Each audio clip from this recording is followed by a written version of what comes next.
નમસ્કાર મિત્રો, અમારી યુટ્યુબ ચેનલમાં આપ સૌનું હાર્દિક સ્વાગત છે। આજે આપણે વાત કરીશું વાણિયાના દીકરા સાથે બનેલી સત્ય ઘટના વિશે। વલ્લભદાસ શેઠના આશ્ચર્યનો કોઈ પાર ન હતો। એકનો એક દીકરો જયું કે અત્યાર સુધી પરણવાની વાત કાન સુધીએ પહોંચવા દેતો ન હતો, એ આજે અચાનક ઘડિયા લગ્ન કરવાની હઠ લઈને બેસી ગયો હતો। દીકરા પરણી જા। પાછલા 5 વર્ષમાં બાપ દીકરા વચ્ચે 500 વાર આવો સંબંધ ભજવાયો હશે। દીકરો કહેતો, બેટા અત્યારે નહીં પરણે તો ક્યારે પરણીશ? લગ્ન કરવાની એક ઉંમર હોય છે, પછી પસ્તાવાનો પાર નહીં રહે। મને પસ્તાવો નહીં થાય, પણ અમને થશે એનું શું? તું અમારો એકનો એક દીકરો છો। અમારો વંશ આગળ ધપાવવાની જવાબદારી તારા માથે છે। દીકરા, આપણું ખોરડું ઉજળું છે, ન્યાતમાં આપણી આબરૂ છે, નાખી દેતાય 1.5 કરોડનો જીવ છીએ। એકથી એક ચડિયાતી રૂપાણી ગુળિયલ કન્યાઓના બાપ આપણા ઘરનો ઉંબરો ટોચે છે। મારે ના પણ કેટલાને પાડવી અને શા માટે ના પાડવી? જો 2-5 વર્ષ આમને આમ નીકળી ગયા તો પછી આ દિશામાં કોઈ છોકરીનો બાપ ફરકશે પણ નહીં। વલ્લભદાસ બોલવાનું શરૂ કરે ત્યારે આદેશાત્મક ઢબે શરૂ કરતા, પણ પૂર્ણવિરામ સુધી પહોંચતામાં આજીજી ઉપર ઉતરી આવતા। પણ જયુનો જવાબ ટૂંકો રહેતો, એક જ રહેતો અને આટલો જ રહેતો, મારે હમણાં લગ્ન નથી કરવા। એ જયું આજે અચાનક હઠ પકડીને બેઠો હતો।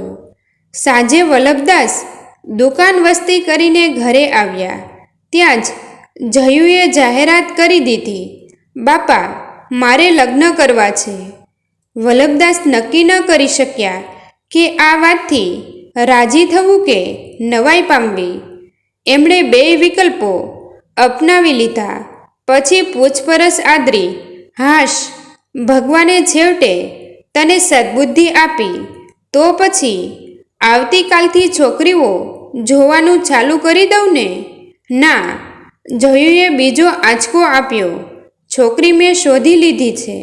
પછી બાપા પૂછે એની રાહ જોયા વગર જ ખુલાસો કરી દીધો, નાથાપગીની વચલી દીકરી, મારે એની સાથે પરણવું છે।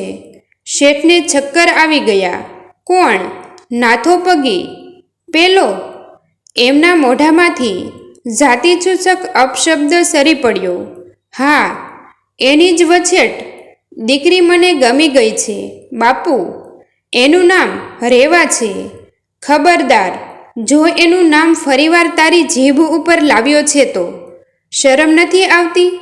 વાણિયાનું ખોળિયું બોલવા બેઠો છે।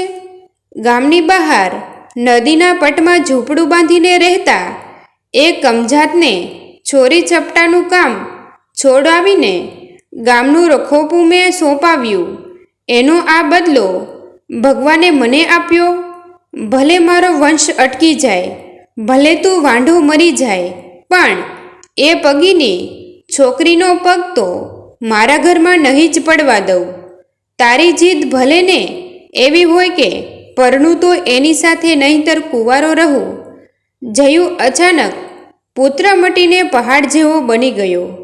ચટ્ટાન જેવો સીનો કરીને બોલ્યો, ના બાપુ, મારી જીદ એવી નથી।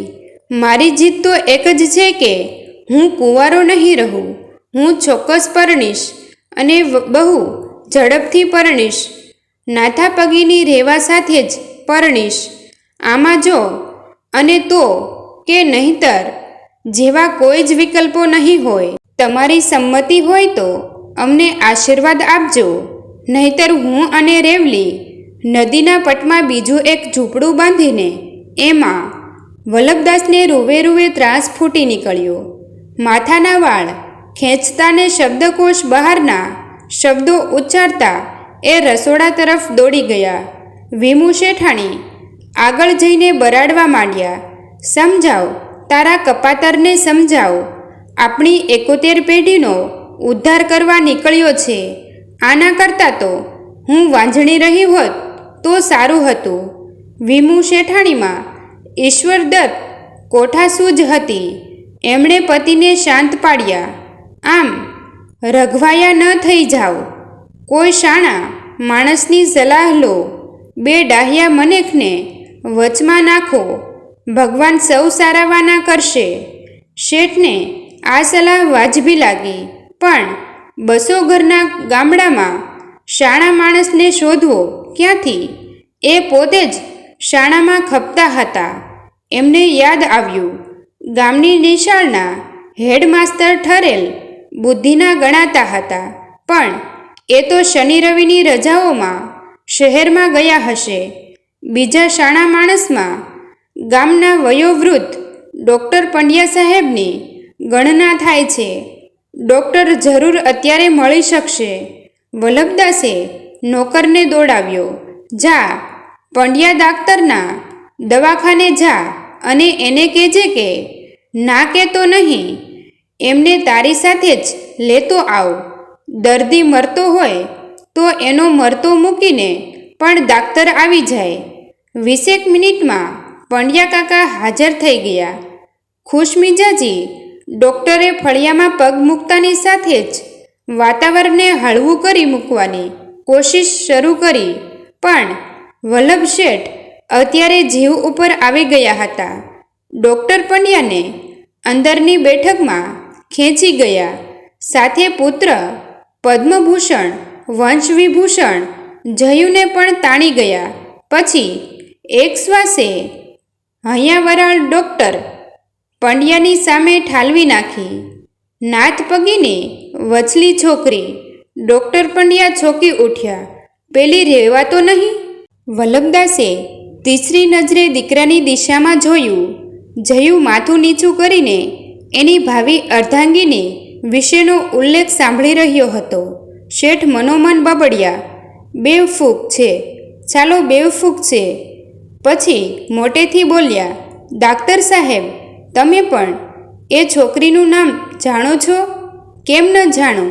આજે સાંજે જ રેવલી મારા દવાખાને આવી હતી. ના તાવ બાવ લઈને નહીં, પેટમાં કોકનું પાપ લઈને આવી હતી. હે, રેવલી ગર્ભવતી છે? વલ્લભ શેઠ આંચકો ખાઈ ગયા. હા, 6 મહિના પૂરા થઈ ગયા છે. બાપડી બહુ રડતી હતી.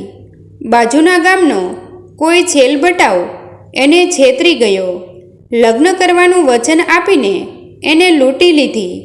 બિચારી ગર્ભના નિકાલ માટે મારી પાસે આવી હતી, પણ મેં ના પાડી દીધી.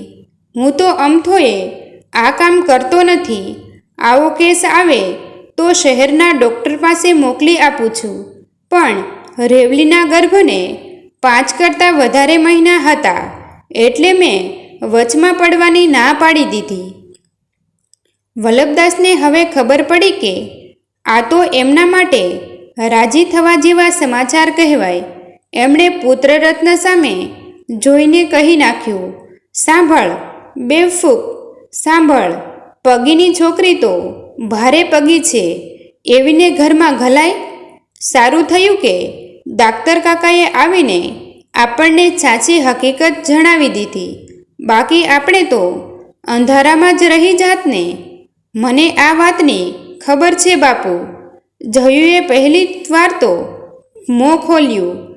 આજે સાંજે હું માથાના દુખાવાની ગોળી લેવા માટે પંડ્યા કાકાના દવાખાને ગયો હતો. ત્યારે રેવલી એમની સાથે વાત કરી રહી હતી. મેં પાર્ટીશન પાછળ ઊભા રહીને રજેરજ વાત સાંભળી લીધી હતી. પછી ડૉક્ટર પંડ્યાને રસ પડ્યો. પછી શું? રેવલી બહાર આવી. હું પણ એની પાછળ બહાર નીકળ્યો. એને રોકીને પૂછ્યું કે હવે તું ક્યાં જઈશ? એણે સામેનો કૂવો બતાવ્યો. પછી આકાશ તરફ જોયું. મેં ત્યાં ને ત્યાં એનો હાથ પકડી લીધો.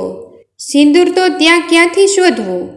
દવાખાનામાં પાછો ગયો. કમ્પાઉન્ડર કિશોર પાસેથી લાલ રંગનું આયોડિન માંગ્યું. રેવાના સેથામાં સૌભાગ્યનો લીટો તાણી દીધો.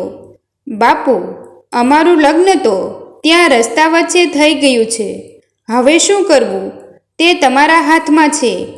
બેવફૂક, બેવફૂક, તને એની ઉપર દયા આવી ગઈ એ તો સમજાય છે, પણ રેવલીનો જીવ બચાવવા માટે બીજા ઉપાયો પણ હતા. એમાં લગ્ન કરવાની શી જરૂર હતી? આમ પારકાના છોકરાને આપણા ઘરમાં? બાપુ, હવે એક પણ સવાલ ન પૂછશો. તમારા છેલ્લા સવાલનો છેલ્લો જવાબ સાંભળી લો. હું પુરુષમાં નથી. મારે કોઈ છોકરીની જિંદગી બગાડવી નહોતી, માટે જ હું લગ્ન કરવાની ના પાડતો હતો. આજે અચાનક ભગવાને મને તક આપી કોઈ છોકરીની જિંદગી બચાવવાની. મેં તક ઝડપી લીધી. હવે બધું તમારા હાથમાં છે. પહેલીવાર બાપના મોંમાંથી શબ્દ ન ફૂટ્યા. બેવફૂક, બેવફૂક. એને બદલે જયુના માથા પર હાથ મૂકીને વલ્લભદાસ રડી પડ્યા.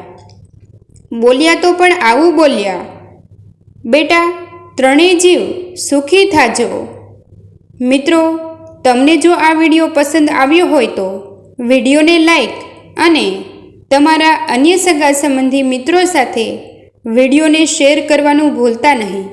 અને આવા જ નવા જીવન ઉપયોગી, જીવનમાં કંઈક નવું કરવાની પ્રેરણા મળે તેવા વિડીયો જોવા માટે અમારી ચેનલ સાથે બન્યા રહો.